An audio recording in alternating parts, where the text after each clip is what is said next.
ജനങ്ങൾക്ക് അളന്നു വെക്കുമ്പോ ത്രാസുകൾ വെട്ടിപ്പ് കാണിക്കുന്ന ആൾക്കാരുണ്ടല്ലോ, അവർക്ക് നാശമെന്ന് വിശുദ്ധ ഖുർആൻ നമുക്കിടയിൽ ഇപ്പോഴും ഉണ്ട്. ഈ ത്രാസിൽ എന്താ പടി ഇരിക്കാതെ നമ്മൾ കച്ചവടക്കാരൊക്കെ ഉണ്ട്, ചാലയിൽ അടക്കം കച്ചവടം ഉണ്ടാവണമല്ലോ. നമ്മൾ ഈ കിലോ 10 എന്ന് പറഞ്ഞ് കിലോ 30 50 പറഞ്ഞ് നമ്മൾ കച്ചവടം ചെയ്യാനിരിക്കുന്നുണ്ട്. കച്ചവടം വളരെ നല്ല ജോലിയാണ്. പക്ഷെ അത് ചെയ്യുമ്പോൾ ഈ ത്രാസിനകത്ത് എപ്പോഴും പടി വെക്കണമെന്നുള്ളത്, അല്ലെങ്കിൽ വെയിറ്റ് ഇല്ലാതെ നമ്മളെന്താ ത്രാസ് കാണിക്കാത്തത്? പല ആൾക്കാരുടെ ശ്രദ്ധിക്കാറുണ്ട്. പല ആൾക്കാരും എന്തെങ്കിലും ഒരു വെയിറ്റ് വെച്ചിരിക്കും, സാധനം വെച്ചിട്ടേ പടി മാറ്റുള്ളൂ. അതിന്റെ കാര്യം ഒരു കസ്റ്റമറിന് വിശ്വാസം ഉണ്ടാകണേ, അത് സൂചി കറക്റ്റ് നിൽക്കുന്നു, അത് വെയിറ്റ് ബാലൻസിങ് ആണോ എന്ന്, ആ ത്രാസ് സത്യസന്ധമാണോ എന്ന് ബോധ്യപ്പെടുത്തേണ്ട ബാധ്യതയില്ലേ നിങ്ങൾക്ക്? അത് കൃത്യമായി ബോധ്യപ്പെടുത്തിയിട്ട് വേണം ത്രാസിൽ അളന്നു തൂക്കാൻ. പലരും 100 ഗ്രാമും 50 ഗ്രാമും ഒക്കെ വെട്ടിക്കാൻ വേണ്ടിയിട്ട് കാണിക്കുന്ന തട്ടിപ്പുകൾ ഒരുപാടുണ്ട്. പാക്കറ്റുകൾ വിൽക്കുന്ന ആൾക്കാർ 1 കിലോ വെളിച്ചെണ്ണ. നമ്മൾ ഇന്ന് സ്വാഭാവിക എല്ലാവരും കച്ചവടക്കാരാണ്. ഒരുപാട് വ്യാപകമായി ഹോൾസെയിൽ രംഗത്തൊക്കെ ഒരുപാട് പ്രവർത്തിക്കുന്ന ആൾക്കാരാണ്. മാവ് 5 കിലോ മാവ്, 250 ഗ്രാം മഞ്ഞപ്പൊടി, അതൊക്കെ നമ്മളിപ്പോ എല്ലാവരും മെല്ലിൽ പൊടിച്ചിട്ട് പാക്കറ്റ് ചെയ്ത് ഇവിടെയാണ്. അതിലെവിടെ 30 ഗ്രാം പോയത്? 30 ഗ്രാം ആരെ കൊണ്ടുപോയത്? ആ 30 ഗ്രാമിന്റെ ലാഭം നിങ്ങൾ കബളിപ്പിക്കുമ്പോ അങ്ങനെയാണെങ്കിൽ അങ്ങനെ എഴുതണം, അത്രേ ഉള്ളൂ എന്ന്. ഇതൊക്കെ വഞ്ചനയാണ് കച്ചവടത്തിൽ കാണിക്കുന്നത്, ലാഭത്തിന് വേണ്ടി. ഇതൊന്നും അള്ളാഹുവിന്റെ മുമ്പിൽ വിലപ്പോവില്ല. നിങ്ങൾക്ക് ഒരു വിധത്തിലും ന്യായീകരിക്കാൻ കഴിയില്ല. ഹറാമ് തന്നെയാണ് ഭക്ഷിക്കുന്നത്, ഒരു തടസ്സവും ഇല്ല. എന്തൊക്കെ മാർഗങ്ങളാണ് കാണിക്കുന്നത്, എന്തൊക്കെ മാലിന്യങ്ങളാണ് വാരിക്കൂട്ടുന്നത്. ഓരോ ഉൽപ്പന്നങ്ങൾ തിളക്കം കൂട്ടാൻ വേണ്ടി, രുചി കൂട്ടാൻ വേണ്ടിയിട്ട് ബേക്കറി ഉൽപ്പന്നങ്ങൾ ഉണ്ടാക്കുന്നവർ, എണ്ണ തീരാതിരിക്കാൻ വേണ്ടി കൃത്രിമ ഡീസൽ അടക്കം എണ്ണയാക്കി വിറ്റിട്ട് ചിപ്സ് ഉണ്ടാക്കുന്ന ആൾക്കാർ, തമിഴ്നാട്ടിൽ നിന്ന് റേഷനറി എടുത്തിട്ട് പാമോയിൽ ചേർത്ത് ചവിട്ടിക്കൂട്ടിയിട്ട് ജയാരി എന്ന് പറഞ്ഞ് പാക്ക് ചെയ്ത് വിൽക്കുന്ന ആൾക്കാർ. അങ്ങനെ എത്ര മാത്രം ഭക്ഷണം കഴിച്ചിട്ടാ ഇന്ന് ഏറ്റവും കൂടുതൽ ലോക മനുഷ്യനുണ്ടാവുന്നത്. ഭക്ഷണം കഴിച്ചിട്ട് രോഗം ഉണ്ടാവുന്നത്, മുമ്പൊന്നും ഇല്ലാത്ത രോഗം. ഏറ്റവും കൂടുതൽ ആൾക്കാരെ ക്യാൻസർ രോഗികളായി കാണപ്പെടുന്നതിന്റെ കാര്യം ഭക്ഷണമാണ്. ഈ കാണിക്കുന്ന മായം കാണിക്കുന്നതിന്റെ പേരിൽ, ലാഭത്തിന് വേണ്ടി മായം കാണിക്കുന്നതിന്റെ പേരിൽ കിഡ്നി ഫെയിലിയറുകൾ ഇന്ന് സാർവത്രികമായി മാറിയിട്ടുണ്ട്. മനുഷ്യൻ 2 എണ്ണം വെച്ചിട്ട് 1 അധികമാണെന്ന ഒരു 20 കൊല്ലം മുമ്പ് സംസാരിച്ചുകൊണ്ടിരുന്നത്. 1ന്റെ ആവശ്യമില്ലായിരുന്നു. ഇപ്പൊ 2 അടിച്ചു പോയിട്ടേ ഡയാലിസിസ് ചെയ്ത് മനുഷ്യൻ എത്ര കാലം ജീവിക്കും? എങ്ങനെ ഉണ്ടായത് ഈ അസുഖം? നമ്മുടെ ഭക്ഷണമാണ്.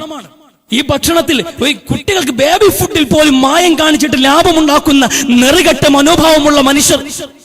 മൃഗങ്ങൾ എത്രയോ അന്തസ്സുണ്ട് ഇതിനേക്കാളും. മൃഗങ്ങൾക്ക് മനുഷ്യൻ പണത്തിനോട് ഇത്രയും, മനുഷ്യന്റെ ആർത്തി ഇത്രമേൽ വ്യാപകമായി സമൂഹത്തിൽ നാശമുണ്ടാക്കുമ്പോ അതിന്റെ ഒരു ഭാഗമാകാൻ വിശ്വാസിക്ക് അനുവാദമില്ല കേട്ടോ.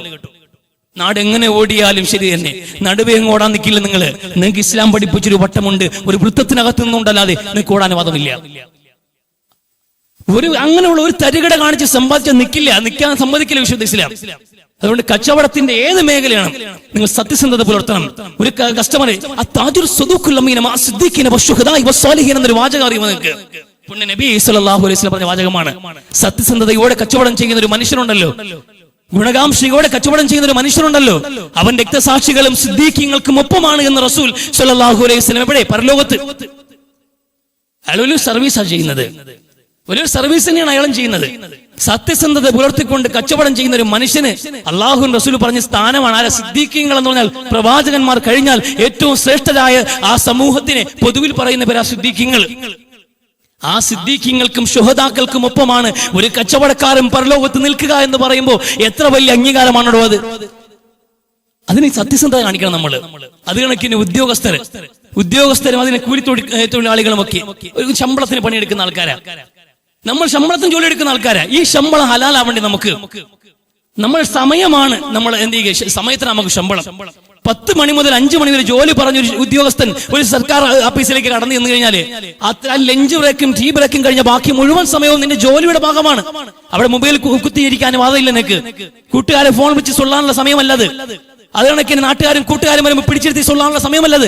ജനങ്ങൾക്ക് വേണ്ടി ജോലി ചെയ്യാൻ വേണ്ടി നിയമിക്കപ്പെട്ടവൻ അതിന്റെ പേരിൽ ശമ്പളം കൈപ്പറ്റുന്നുണ്ടെങ്കിൽ ആ ശമ്പളം ഹലാലാക്കാനുള്ള പണി എടുത്തിരിക്കണം. ഇല്ലെങ്കിൽ ആ ശമ്പളം ഹറാമ് തന്നെയാണ്. ഉദ്യോഗസ്ഥരെ മനസ്സിലാക്കുക, ഗൗരവത്തോടെ മനസ്സിലാക്കുക. ഈ സർക്കാർ സ്ഥാപനങ്ങൾക്ക് ജോലി ചെയ്യുന്ന ആൾക്കാരുണ്ട്, അവർ നന്നായി മനസ്സിലാക്കി ജനങ്ങളെ സേവിക്കാൻ വേണ്ടിയിട്ട് കൃത്യമായ ഒരു സമയം നിങ്ങളിൽ നിന്ന് എടുക്കുമ്പോൾ ആ സമയത്തിന് കൃത്യമായി ശമ്പളം പൊതുജനങ്ങളുടെ നികുതി പണത്തിൽ നിന്ന് നിങ്ങൾക്ക് നിശ്ചയിച്ചിട്ടാണ് നിങ്ങൾ നിയമിക്കുന്നത്. ആ നിയമിച്ച് നിങ്ങളുടെ മുമ്പിലേക്ക് ഒരു പൗരൻ കടന്നു വരുമ്പോ അവൻ ഇരിക്കാൻ കസേര ഇട്ടിട്ട് ആ കസേരയ്ക്ക് ക്ഷണിക്കേണ്ടത് പോലും നിങ്ങളുടെ ബാധ്യതയാണ്. സർക്കാർ ഓഫീസ് ക്ഷണിക്കാറില്ല, കസേരയൊക്കെ ഉണ്ടാവും.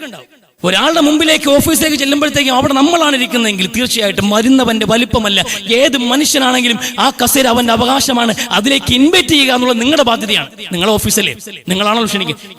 അവിടെ വിളിച്ചിരുത്തിയിട്ട് ആ മനുഷ്യന്റെ ആവശ്യം ചോദിച്ചറിഞ്ഞിട്ട് അത് പഠിച്ച് മനസ്സിലാക്കിയിട്ട് അതിന് തീർപ്പുണ്ടാക്കുക എന്നുള്ളത് നിങ്ങളുടെ ബാധ്യതയാണ്. ഇത് വളരെ നൈസ് പരിപാടിയാണ്. മുഖത്തോട് നോക്കൂല. അങ്ങനെ എന്തോ എടുത്ത് മാർക്കിംഗ് കണക്കാൻ ഇരിക്കും സർക്കാർ ഓഫീസിൽ. എന്നിട്ട് അടുത്ത ആഴ്ച വരാൻ ഒരു മനുഷ്യന്റെ ജീവിതത്തെ ഒരാഴ്ച പുറകോട്ടടിക്കുന്ന സമ്പ്രദായം. പല ആഴ്ചകള് 4 or 5 പേജോ ഒന്ന് മറിച്ച് 3 or 4 മിനിറ്റ് ഒന്ന് പഠിച്ച് പിന്നെ 2 or 3 ഒപ്പോ അല്ലെങ്കിൽ ഒരു ഒപ്പും ഒരു സീലും അടിച്ചിട്ട് ഒരു മനുഷ്യന്റെ ജീവിതത്തിന്റെ അടുത്ത ഘട്ടത്തിലേക്ക് പറഞ്ഞു വിടേണ്ട ഉത്തരവാദിത്തമുള്ളവർ അതിൽ വീഴ്ച വരുത്തി ആഴ്ചകളും മാസങ്ങളും പൗരന്മാരെ നടത്തുമ്പോൾ ഈ നടത്തത്തുണ്ടോ? ഇത് കുറ്റകൃത്യമാണ്. പടച്ചവന്റെ മുമ്പിൽ ഇത് ക്രൈമാണ്. നിങ്ങൾ കഴിക്കുന്ന ഭക്ഷണം നിങ്ങൾക്ക് ഹലാലാവില്ല. അത് കണക്കിന് കൂലിപ്പണിക്കാര് ഒരു അവൻ പൈസക്കാരനല്ലേ എന്ന് ഒരു 40 കട്ട എങ്ങാണ്ട് കെട്ടിയ തീരാവുന്ന പ്രോബ്ലമേ ഉള്ളൂ. 10-40 കട്ട ഒന്ന് വെച്ചൊന്ന് കിട്ടുക എന്ന് പറയുമ്പോ ഒരു ദിവസം കൊണ്ട് ചെയ്യാനുള്ള പണി. ഇവൻ നല്ല പൂത്ത കാശാണ്, ഇവൻ എന്ത് ചെയ്യാം, നമുക്കൊന്ന് കിടത്താമെന്ന് പറഞ്ഞിട്ട് 2 ദിവസത്തെ പണിയുണ്ട് കേട്ടോ. 2 ദിവസം പണിയാ. ഒരു ദിവസം കൊണ്ട് പണി തീർത്ത് 1000 രൂപ ശമ്പളത്തിനുള്ള പണി 2 ദിവസത്തേക്ക് നീട്ടി 2000 രൂപ സമ്പാദിച്ചാൽ 1000 ഹറാമുനിയാ. അതും തയ്ക്കൂലോ, അതും തയ്ക്കൂല. ചെറിയ കാര്യമില്ല ഇത്. ഈ സാമ്പത്തിക രംഗത്ത് നമ്മൾ അന്യായമായി സമ്പാദിക്കുന്ന സമ്പാദ്യത്തിന്റെ സാധ്യതകളുടെ ചില ഉദാഹരണങ്ങൾ മാത്രമായി പറഞ്ഞത്.